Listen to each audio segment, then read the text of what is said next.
Ең алғашқы спирттік ішімдікті араб алхимиктері жасағанын білесіз бе? Органикалық химия мен биорганикалық химияның қандай айырмашылығы бар? Органикалық қосылыстардың құрамында не себепті міндетті түрде көміртек элементі кездеседі? Сәлем достар, бұл Охимия KZ. Бүгінгі сабақта біз органикалық химияның даму тарихы жайлы, органикалық химия мен биорганикалық химияның айырмашылығы жайлы, органикалық химияның шикізат көздері жайлы білетін боламыз. Өте ерте кезден ақ адам баласы кейбір органикалық заттарды ала білген. Қантты заттарды ашыту әдісі арқылы ең алғашқы спирттік ішімдікті арабтың алхимиктері дайындаған. Индияда қант қамысынан қант алған, Римде өсімдіктерден алғашқы бояуларды алған. Индиго, ализарин атты ең алғашқы бояулар Римде пайда болған.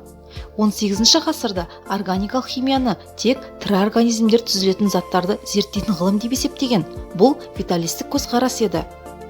Көп ұзамай Ломоносов пен Лавуазье материя сақталу заңын ашты. Осы кезден бастап әр затқа химиялық анализ жасалып, оның сандық және сапалық құрамы анықтала бастады.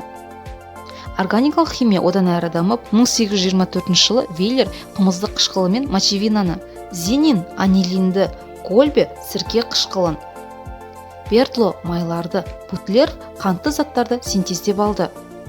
Осындай тәжірибелердің нәтижесінде органикалық заттарды организмнің қатысуынсыз алдына беретіні дәлелденді. Сонымен органикалық химия көміртек қосылыстары мен олардың туындыларын зерттейтін ғылым. Неге көміртек элементі бүкіл ғылымның мазмұнын құрастырып отыр?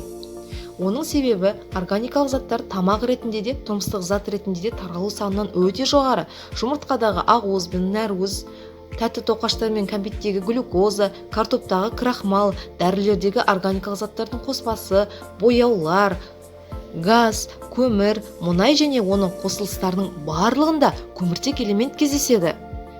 Биорганикалық заттарға қарағанда органикалық заттардың таралу саны өте жоғары және ол күн сайын өсіп келеді. Органикалық заттардың барлығы жанады және иондарға ыдырамайды. Органикалық қосылыстың құрамындағы көміртек элементі инерттік газдардан басқа барлық элементтермен әрекеттеседі. Және көміртек, оттек, сутек, тағы да басқа біртекті атомдардың бірнешеуі органикалық қосылыстарда кездеседі.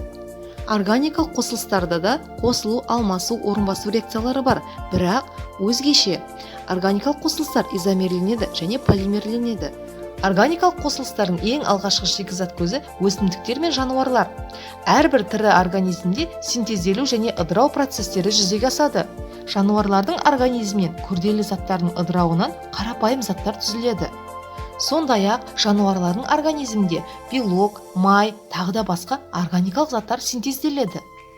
Метил спиртін, ацетонды, фенолды ерте кезден ағашты құрғақ айдау арқылы алған.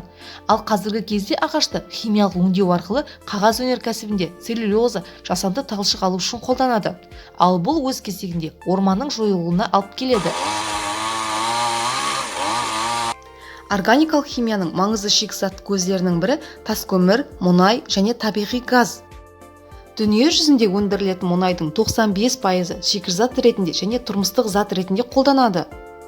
Мұнайдан жанармай алынатыны және түрлі жылытқыштарда отын ретінде пайдаланатынын білеміз. Бірақ әрбір компьютер жасалу үшін 11 литр мұнай жұмсалатынын білесіз бе? Біз қолданып жүрген смартфондардың, гаджеттердің құрылғыларының 40% мұнайдан жасалады. Заман талабына сай жоғарғы технологиялық өнімдердің бірі имек экранды смартфон, 3D принтердің барлығы мұнай өнімдерінен жасалады. Киберспортына арналған VR шлемін мұнайсыз жасау мүмкін емес еді. Ғаламшар бетінде жүре алатын құрылғылардың барлығы полипропиленнен жасалған. Егер мұнай өнімдері болмағанда Марс бетіне 1 метрде жылжи алмайтын едік. Бұл материал мұнайды өңдеген кезде синтезделу арқылы алынған. Мұнай өнімдері медицинада да кең қолданады. Операцияда тігуге арналған хирургиялық жіп, тіс протездері де мұнай өнімдерінен. Сағыз шайнап жатқан кезіңізде мұнай өнімдерінде қоса тұтынып жатқаныңызды ұмытпаңыз. Себебі сағыздың созылғыштық болуы үшін оған стеарин қышқылы, глицерин және тағы да басқа заттар қосылады. Косметикалық өндірістің барлығында мұнай шикізаты қолданады. Косметика құрамындағы өнімдерден бастап, оның сыртқы қорабына дейін барлығы мұнай шикізатынан жасалған. Парфюмерия саласында индол және дифенил эфирі кең қолданысқа ие, олар әтірге хош иіс береді. Мұнай және табиғи газ қоры шектеулі.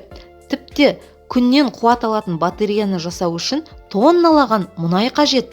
Батареяны құрастырушы заттар мұнай шайырынан, ал пластмасса бөліктері фотоэлектрлік элементтерден жасалады. Мұнай біздің тіршілігіміз үшін және өмір сүруіміз үшін өте қажетті дүние. Егер оның қоры таусылса, оның орнын қандай зат алмастырады деп ойлайсыз? Құрметті досым, бүгінгі сабақ осымен аяқталды. Видео ұнаса лайк басып, пікір жазып, парақшаға жазылуды ұмытпаңыз. Құрметпен, Ақбота Бойтан.